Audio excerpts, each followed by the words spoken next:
The city now says it will clean up this property that residents fear is filled with hazardous chemicals that they and their families have been living beside since the day after the Eaton and Palisades fire. What do you think when you come into your backyard and this is what you see? It's devastating because, yeah, it's just like a horrible reminder of that night. The fire started in this house right here. The Sunswept Fire in Studio City broke out just one day after the Palisades and Eaton fires, at a time when our city was already on edge. It destroyed 2 homes on Veneta Place. And though the fire's been out for more than a year and a half, the destruction remains at one of those properties. What's it like living next to this? It's pretty depressing. Neighbor after neighbor. From where I live, I look at it every day because I look out my window and I see it. They've complained to the city as the months have ticked by without any sort of cleanup. Who here has reached out to the city about this property? And I'll also do a show of hands. Who's done it more than once? Also show of hands. Who here is concerned that this is a health and safety hazard?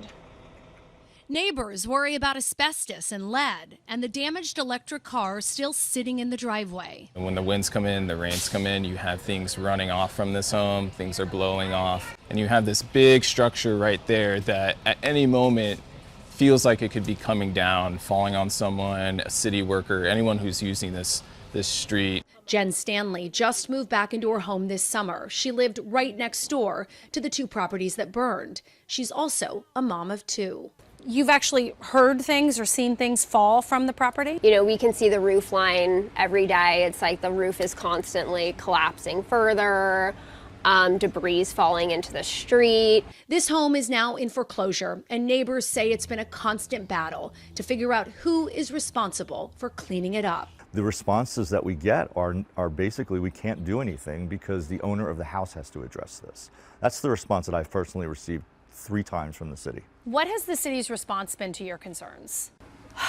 We're working on it. Dissatisfied with that response, we reached out, contacting the Department of Building and Safety, and we didn't hear back for a month until we got this email saying that just days after we started asking questions, the city finally approved a contract for demolition and testing.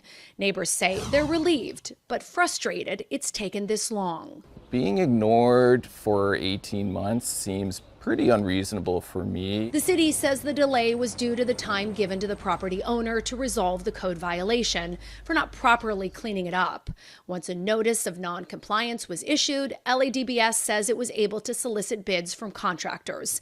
Neighbors feel like their health and safety was put on hold for bureaucratic red tape. We reached out to Councilwoman Nithya Raman, who represents Studio City, and she called the delay to clean up the homes inexcusable. In an email, she said for 18 months, residents have been forced to live next to a burned-out structure that LADBS itself identified as an imminent hazard, and the agency has failed repeatedly to get it demolished. Our office has been pressing LADBS on this case since it was first reported, and at every turn, we've hit the same bureaucratic failures. We are demanding LADBS expedite the testing and demolition immediately, and we will be pushing for real accountability so families are never again left waiting a year and a half for basic safety hazards to be addressed.